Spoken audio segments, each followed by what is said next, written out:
ನಮಸ್ಕಾರ ವೀಕ್ಷಕರೇ. ಇವತ್ತು ನವೆಂಬರ್ 26 ಈ ದೇಶದ ಸಂವಿಧಾನದ 75ನೇ ಹುಟ್ಟಹಬ್ಬ ಅಂತ ಕರೆಯೋಣ. ನಮ್ಮ ಸಂವಿಧಾನದ ದಿನ ಅಂತ ನಾವೇನು ಕರಿತೀವಿ, ಆ ಸಂವಿಧಾನದ ದಿನಕ್ಕೆ ಈಗ 75 ವರ್ಷ ಆಯಿತು. ಸೊ ಈ 75ರ ಹರೆಯದ ಸಂವಿಧಾನ ಪ್ರಜಾಪ್ರಭುತ್ವದ ನೆಲೆಗಟ್ಟನ್ನು ಈ ದೇಶಕ್ಕೆ ಒದಗಿಸಿದಂತಹ ಒಂದು ಸಂಭ್ರಮದ ದಿನ ಅಂತ ನಾವು ಖಂಡಿತವಾಗ್ಲೂ ಹೇಳಬಹುದು.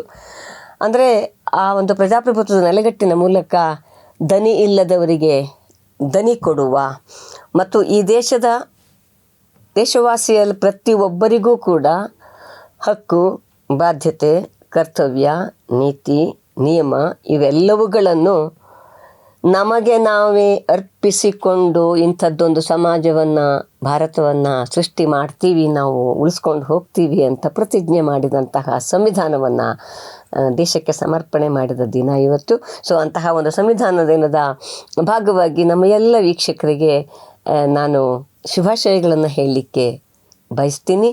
ಮತ್ತು ಈ ಸಂವಿಧಾನವನ್ನು ಉಳಿಸಿಕೊಂಡು ಬಂದ ಎಲ್ಲರಿಗೂ ಅಭಿನಂದನೆಗಳನ್ನು ಮತ್ತು ಮುಂದಿನ ದಿನಗಳಲ್ಲಿ ಇದರಲ್ಲಿ ದಕ್ಕಿದ್ದೆಷ್ಟು, ಮಿಕ್ಕಿದ್ದೆಷ್ಟು, ದಕ್ಕಬೇಕು ಎಷ್ಟು ಅನ್ನುವ ನೆಲೆಯಲ್ಲಿ ಜಿಜ್ಞಾಸೆಗಳು, ಚರ್ಚೆಗಳು ಎಲ್ಲ ನಡೀತಾ ಇರುವಾಗ ಸಂಪೂರ್ಣ ಫಲಾನುಭವಿಗಳಾಗಬೇಕಾದಂತಹ ದೊಡ್ಡ ಜನಸಮುದಾಯ ಇದೆಯಲ್ಲ, ಆ ಜನಸಮುದಾಯದ ಏಳಿಗೆಯನ್ನು, ಪ್ರಗತಿಯನ್ನು ಸದಾ ಗಮನದಲ್ಲಿ ಇಟ್ಕೊಂಡು ಈ ಸಂವಿಧಾನವನ್ನು, ಅಂದರೆ ಒಂದು ಜಾತ್ಯತೀತ ಪ್ರಜಾಪ್ರಭುತ್ವವಾದ ಧರ್ಮ ಮತ ನಿರಪೇಕ್ಷವಾದಂತಹ ಈ ಸಂವಿಧಾನ ಏನಿದೆ, ಈ ಸಂವಿಧಾನವನ್ನು ಹಾಗೆ ಉಳಿಸ್ಕೊಳ್ತಾ ಮತ್ತು ಇನ್ನಷ್ಟು ಜನರಿಗೆ, ಅಂದರೆ ಇಡೀ ದೇಶವಾಸಿಗಳು ಯಾರಿದ್ದಾರಲ್ಲ ಅವರಿಗೆ ಬೇಕಾದ ರೀತಿಯಲ್ಲಿ ಇನ್ನೊಂದಿಷ್ಟು ಏನು ಒಳಗೊಳ್ಳಬೇಕಾದಂತಹ ಅಗತ್ಯಗಳಿದ್ದರೆ ಅಂಥವನ್ನು ಒಳಗೊಳಿಸಿಕೊಳ್ಳುವುದಕ್ಕೆ ನಾವು ಈ ಸಂವಿಧಾನವನ್ನು ಉಳಿಸ್ಕೊಳ್ಳುವಂತಹ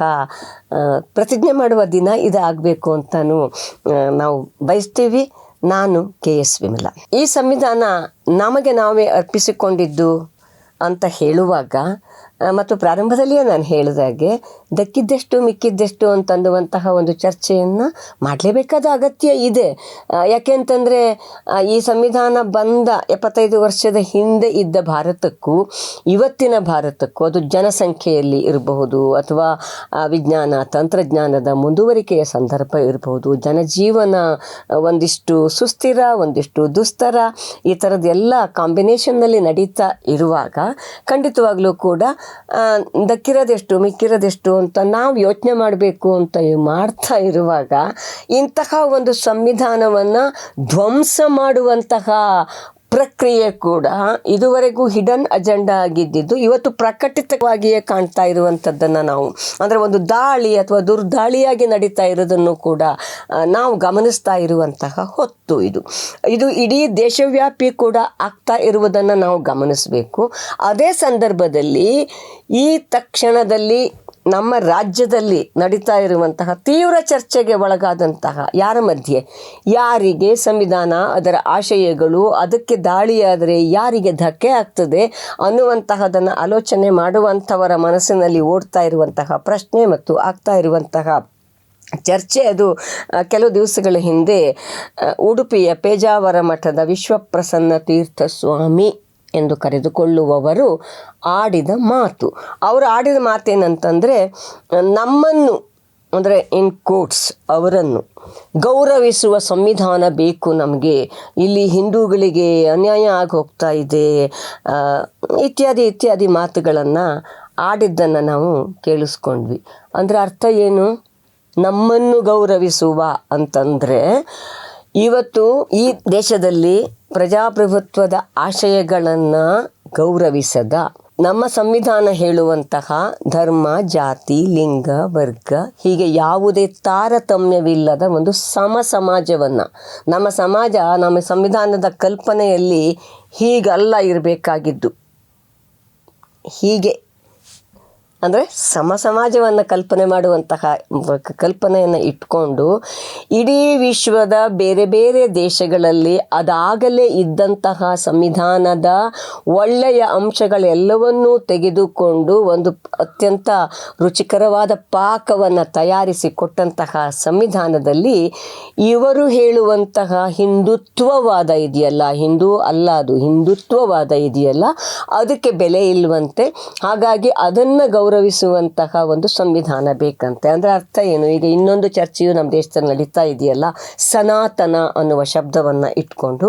ಸೊ ಸಂವಿಧಾನ ವರ್ಸಸ್ ಸನಾತನ ಅಂತ ಅನ್ನುವಂತಹ ಚರ್ಚೆಯನ್ನು ಇನ್ನಷ್ಟು ಮುನ್ನೆಲೆಗೆ ತರುವಂತಹ ಕೆಲಸವನ್ನು ಬಹಳ ಪ್ರಕಟಿತವಾಗಿ ನಡೀತಾ ಇರುವಂತಹ ಸಂದರ್ಭದಲ್ಲಿ ನಾವಿದ್ದೀವಿ.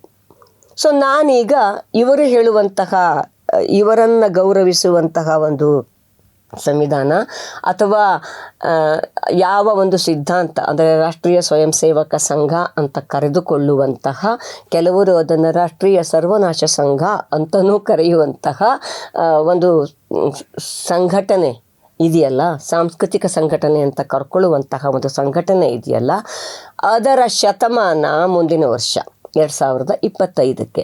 ಸೊ ಆ ಶತಮಾನದ ತಯಾರಿಯ ಭಾಗವಾಗಿ ಇಡೀ ಈ ಅವಧಿಯಲ್ಲಿ ನಡೆಸ್ಕೊಂಡು ಬಂದಂತಹ, ನಿಜವಾಗಿ ಅಂದರೆ ಹಿಂದೂ ಧರ್ಮ ಹೇಳ್ತಲ್ಲ ವಸುದೈವ ಕುಟುಂಬಕಂ ಅಂತ, ಆ ಆಶಯಕ್ಕೆ ವಿರುದ್ಧವಾಗಿ ಆ ಆಶಯವನ್ನು ಧ್ವಂಸ ಮಾಡುವಂತಹ ಕೆಲಸಗಳನ್ನು ಮಾಡ್ಕೊಂಡು ಬಂದ್ರಲ್ಲ, ಅದರ ಒಂದು ಅತ್ಯಂತಿಕ ಘಟ್ಟವಾಗಿ 2025 ಇಟ್ಟುಕೊಂಡು ಈಗ ಪ್ರಕಟಿತವಾಗಿ ನಮ್ಮ ಸಂವಿಧಾನವನ್ನು ಅವರು ಅದರ ಮೇಲೆ ದಾಳಿಯನ್ನು ಮಾಡ್ತಾ ಇರೋದನ್ನು ನಾವು ನೋಡ್ತೀವಿ.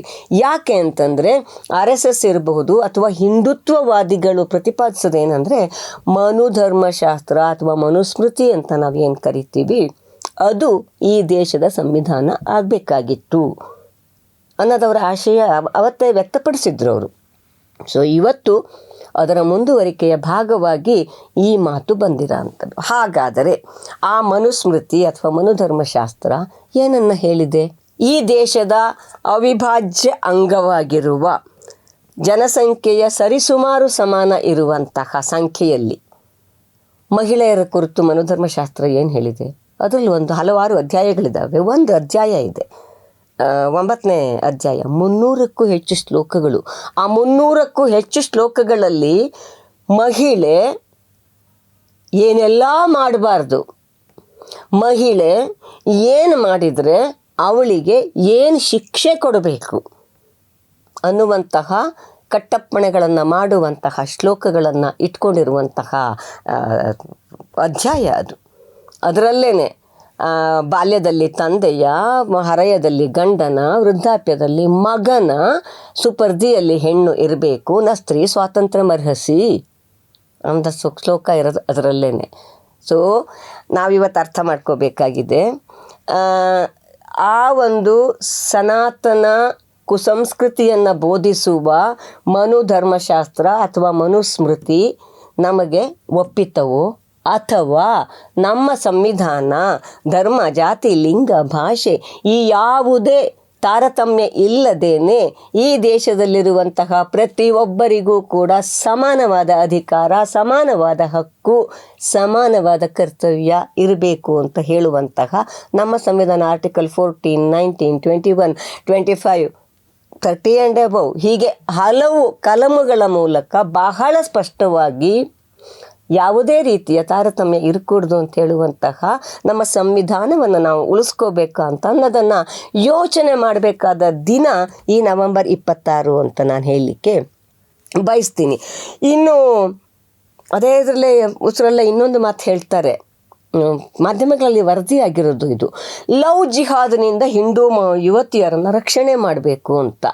ನಾನು ಕೇಳೋದಕ್ಕೆ ಬಯಸ್ತೀನಿ, ಈ ಲವ್ ಜಿಹಾದ್ ಅನ್ನುವ ಶಬ್ದವೇ ಇಲ್ಲ ಮೊದಲನೇದಾಗಿ ಅಂತ ನಮ್ಮ ದೇಶದ ನ್ಯಾಯಾಲಯಗಳೇ ಹೇಳಿದ್ದಾವೆ.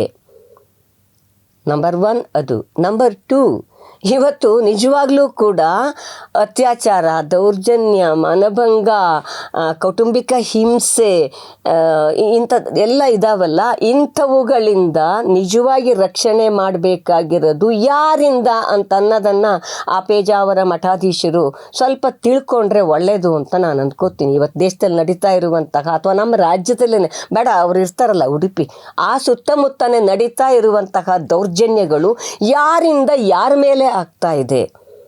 ಅಲ್ಲೂ ಕೂಡ ನೀವು ಧರ್ಮ ಜಾತಿಯ ಪಟವನ್ನು ಕಟ್ತೀರಾ, ಹಾಗೆ ಕಟ್ಟಿ ನೋಡ್ತೀರಾ. ಆದರೂ ಕೂಡ ಅಲ್ಲಿ ಯಾರಿಂದ ಯಾರ ಮೇಲೆ ನಡೀತಾ ಇದೆ ಅಂತ ಅನ್ನೋದನ್ನು ಗುರುತಿಸಿದರೆ, ಅವಮರ್ಯಾದ ಕೊಲೆಗಳು ನಡೀತಾ ಇದ್ದಾವೆ, ಯಾರನ್ನು ಮಾಡ್ತಾ ಇದ್ದಾರೆ, ಇದನ್ನು ಗುರುತಿಸಿದರೆ ಬಹುಶಃ ಅವರ ಈ ಆಲೋಚನಾ ಕ್ರಮದಲ್ಲಿ ಸ್ವಲ್ಪ ಬದಲಾವಣೆ ಬರಲಿಕ್ಕೆ ಸಾಧ್ಯವೋ ಏನೋ ಅಂತ ನಾನು ಹೇಳಲಿಕ್ಕೆ ಬಯಸ್ತೀನಿ. ಇನ್ನು ಇಡೀ ದೇಶದ ಸಂದರ್ಭದಲ್ಲಿ ನಾವು ನೋಡಿದರೆ, ನಮ್ಮ ಸಂವಿಧಾನ ಈ ದೇಶದಲ್ಲಿ ಮತ ನಿರಪೇಕ್ಷ ಸಂವಿಧಾನ ಆಗಿ ಇರೋಂತಹ ಸಂವಿಧಾನ.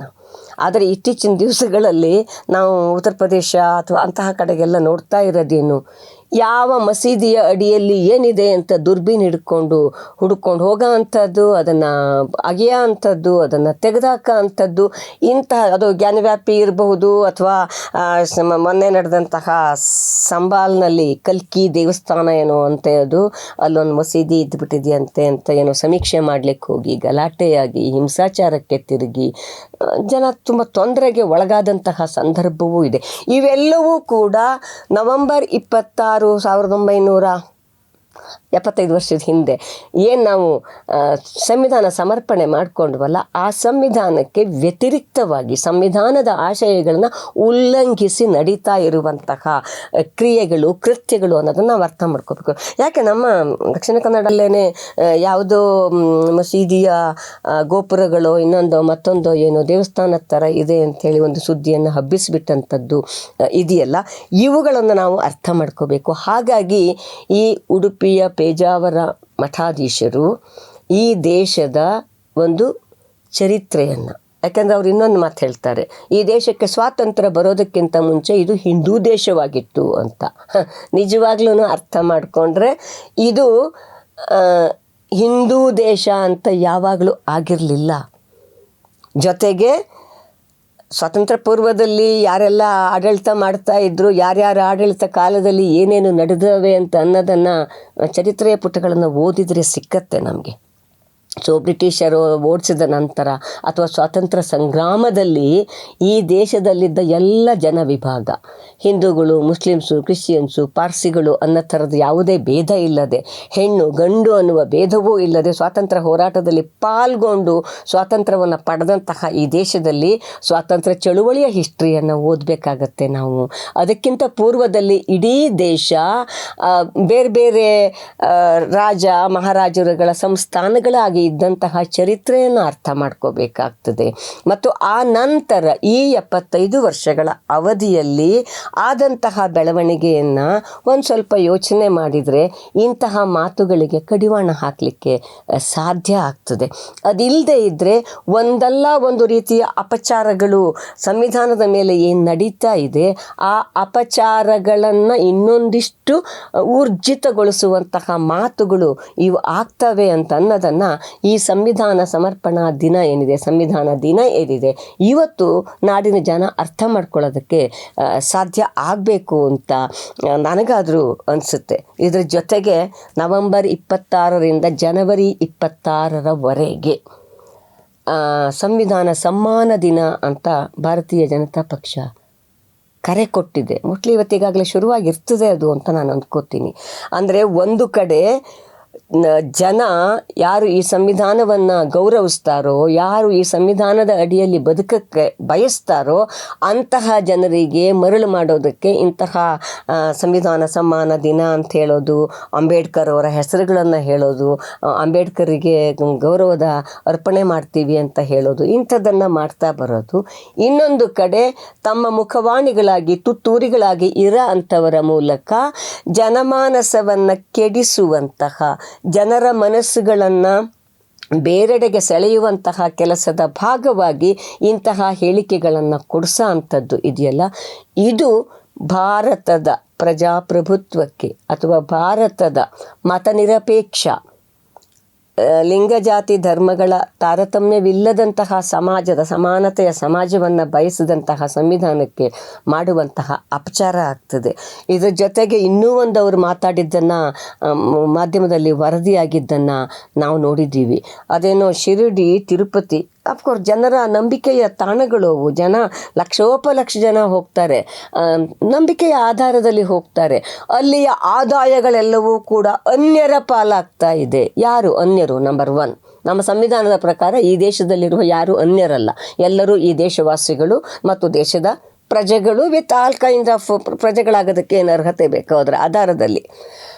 ಆದರೆ ಹೀಗೆ ತಮ್ಮ ಧಾರ್ಮಿಕ ನಂಬಿಕೆಯ ಕ್ಷೇತ್ರಗಳು ಅಂತ ಏನು ಕರ್ಕೋತೀವಿ, ಅಲ್ಲಿ ಬರುವಂತಹ ಆದಾಯಗಳು ಅನ್ಯರ ಪಾಲಾಗ್ತವೆ ಅಂತನ್ನುವಂತಹ ಮಾತುಗಳನ್ನು ಆಡುವ ಮೂಲಕ ಒಂದು ಕ್ಷೋಭೆಯನ್ನು ಹುಟ್ಟಿಸುವಂತಹ ಕೆಲಸವೂ ಆಗ್ತಾ ಇದೆಯಲ್ಲ, ಅದು ಕೂಡ ನಮ್ಮ ಸಂವಿಧಾನಕ್ಕೆ ಮಾಡ್ತಾ ಇರುವಂತಹ ಅಪಚಾರಗಳು. ಹಾಗಾಗಿ ಈ ದೇಶದಲ್ಲಿ ವ್ಯಕ್ತಿಯ ಮೂಲಭೂತ ನಂಬಿಕೆಗೆ ಅವಕಾಶ ಇರುವಂತಹ ಬಹುಶಃ ಆರ್ಟಿಕಲ್ 25 ಅಂತ ಅಂದ್ಕೋತೀನಿ ನಾನು. ನನ್ನ ನಂಬಿಕೆಯ ಆಧಾರದಲ್ಲಿ ಧರ್ಮವನ್ನು ಆಚರಿಸೋದಕ್ಕೆ, ಪೂಜೆಯನ್ನು ಮಾಡೋದಕ್ಕೆ, ಯಾವ ದೇವರನ್ನು ಬೇಕಾದರೂ ನಂಬೋದಕ್ಕೆ, ನಂಬದೆಯೂ ಇರೋದಕ್ಕೆ ಇರುವಂತಹ ಕ್ಲಾಸ್ಗಳನ್ನ ಇಟ್ಕೊಂಡಿರುವಂತಹ ಸಂವಿಧಾನಕ್ಕೆ ಅಪಚಾರ ಮಾಡುವಂತಹ ಕೆಲಸವೂ ನಡೀತಾ ಇರುವಾಗ ನಾವು ಸಂವಿಧಾನದ ಅಡಿಯಲ್ಲಿ ಈ ದೇಶವನ್ನು ಉಳಿಸ್ತಾನೇನೆ ಅದೇ ಸಂವಿಧಾನದಲ್ಲಿ ಯುವ ಜನರ ಆಯ್ಕೆಯ ಹಕ್ಕು ಅದಕ್ಕೆ ಧಕ್ಕೆ ಆಗದೆ ಇರುವ ರೀತಿಯಲ್ಲಿ, ಯುವ ಜನರ ಬದುಕಿಗೆ ಉದ್ಯೋಗ ಅಂತನ್ನುವುದು ಮೂಲಭೂತ ಹಕ್ಕಾಗುವ ಹಾಗೆ, ಶಿಕ್ಷಣ ಅಂತನ್ನುವುದು ಈಗಿರುವ ಬ್ರಾಕೆಟ್ಗಳು ಮಾತ್ರ ಇದ್ದು ಇಷ್ಟು ವರ್ಷದವರೆಗೆ ಮಾತ್ರ ಅನ್ನುವಂಥದ್ದೆಲ್ಲ ಇದೆಯಲ್ಲ, ಇವೆಲ್ಲವೂ ಕೂಡ ಮೂಲಭೂತ ಹಕ್ಕಾಗುವಂತಹ ಕೆಲವಾದರೂ ತಿದ್ದುಪಡಿಗಳು ಸಂವಿಧಾನಕ್ಕೆ ಬರಬೇಕು. ಅಥವಾ ಆಹಾರದ ಹಕ್ಕು ಅಂತ ಅನ್ನೋದು ಫುಡ್ ಸೆಕ್ಯೂರಿಟಿ ಆ್ಯಕ್ಟಿನ ಮೂಲಕ ಬಂತು. ಸಂವಿಧಾನವೇ ಪ್ರತಿಯೊಬ್ಬ ವ್ಯಕ್ತಿಗೆ ಆಹಾರ ಅನ್ನೋದು ಮೂಲಭೂತ ಹಕ್ಕು ಅಂತ ಅನ್ನುವಂತಹ, ಹೀಗೆ ಬಹುಸಂಖ್ಯಾತ ಅಂದರೆ ಸಂಖ್ಯೆಯಲ್ಲಿ, ಧಾರ್ಮಿಕ ಜಾತಿ ಭಾಷೆ ಲೆವೆಲಲ್ಲಿ ಅಲ್ಲ, ಈ ದೇಶದಲ್ಲಿ ಇರುವಂತಹ ನೆಲೆಯಲ್ಲಿ ಬಹುಸಂಖ್ಯಾತರಿರುವಂತಹ ಜನರಿಗೆ ಇನ್ನಷ್ಟು ಒಳಿತಾಗೋದಕ್ಕೆ ಬೇಕಾಗುವಂತಹ ಮೂಲಭೂತ ಹಕ್ಕುಗಳನ್ನು ಕೊಡುವಂತಹ ರೀತಿಯಲ್ಲಿ ಬೇಕಾದ ತಿದ್ದುಪಡಿಗಳನ್ನು ಮಾಡೋದಕ್ಕೆ ಮೂಲ ಸಂವಿಧಾನದಲ್ಲಿ ಅವಕಾಶ ಇದೆಯಲ್ಲ, ಅಂಥದ್ದನ್ನು ಮಾಡ್ತಾ ಇಡೀ ದೇಶ ಸರ್ವ ಜನಾಂಗದ ಶಾಂತಿಯ ತೋಟವಾಗ್ತಾ ಸರ್ವ ಸಮಾನತೆಯನ್ನು ಕೊಡುವಂತಹ ಸಂವಿಧಾನದ ಮತ್ತು ಘನತೆಯ ಬದುಕು ಪ್ರತಿಯೊಬ್ಬರ ಹಕ್ಕು, ಅಧಿಕಾರ ಮತ್ತು ಆಡಳಿತ ಮಾಡೋರಿಗೆ ಕೊಡುವುದು ಅವರ ಕರ್ತವ್ಯ ಅನ್ನುವುದನ್ನು ಬೋಧಿಸಿದಂತಹ ಈ ಸಂವಿಧಾನದ ದಿನವನ್ನು ನಿಜವಾಗ್ಲೂ ಕೂಡ ನಮಗೆ ನಾವು ಸಮರ್ಪಣೆ ಮಾಡಿಕೊಂಡು ಅದಕ್ಕೆ ಬರಬಹುದಾದಂತಹ ಯಾವುದೇ ಧಕ್ಕೆ ಇದ್ದರೆ ಅದನ್ನು ದೇಶದ ಜನರಾಗಿ ನಾವು ಕಾಪಾಡಲಿಕ್ಕೆ ಸಾಧ್ಯ ಆಗಬೇಕು. ಆಗ ಸಂವಿಧಾನದ ಒಂದು ಸಮರ್ಪಣಾ ದಿನವನ್ನು ಆಚರಿಸೋದಕ್ಕೂ ಕೂಡ ಸಾರ್ಥಕ ಆಗತ್ತೆ ಅಂತ ಅಂದ್ಕೋತೀನಿ. ಸಂವಿಧಾನವನ್ನು ಸಮ್ಮಾನ ಮಾಡೋದು ಅಂತ ಅಂದರೆ ಅದರ ಮೂಲ ಆಶಯಗಳಿಗೆ ಧಕ್ಕೆ ಬರದೇ ಇರುವ ರೀತಿಯಲ್ಲಿ ವ್ಯಕ್ತಿಗಳಾಗಿ ನಾವು ಅಧಿಕಾರವನ್ನು ಹೊಂದಿರುವಂತಹ ಸರ್ಕಾರಗಳಾಗಿ ಸರ್ಕಾರವನ್ನು ನಡೆಸ್ತಾ ಇರೋರು ಮಾಡಬೇಕಾದಂತಹ ಪ್ರತಿಜ್ಞೆಯನ್ನು ನಾವು ಮಾಡುವ ಮೂಲಕ ನಮ್ಮ ಸಂವಿಧಾನ ದಿನವನ್ನು ಸಂಪನ್ನಗೊಳಿಸ್ಕೊಳ್ಳೋಣ. ಮತ್ತೊಮ್ಮೆ ಎಲ್ಲರಿಗೂ, ಜನಶಕ್ತಿ ಮೀಡಿಯಾದ ಎಲ್ಲ ವೀಕ್ಷಕರಿಗೂ ನಾನು ಈ ಸಂವಿಧಾನ ದಿನವನ್ನು ನಾವು ನಿಜವಾಗ್ಲೂ ಕೂಡ ಮಹತ್ವಪೂರ್ಣವಾಗಿ ಮತ್ತು ಅರ್ಥಪೂರ್ಣವಾಗಿ ಪರಿಭಾವಿಸಿಕೊಂಡು ಮುಂದೆ ಸಾಗೋಣ ಅಂತ ಹೇಳ್ತಾ ಮತ್ತೊಮ್ಮೆ ಶುಭಾಶಯಗಳು. ನಮಸ್ಕಾರ.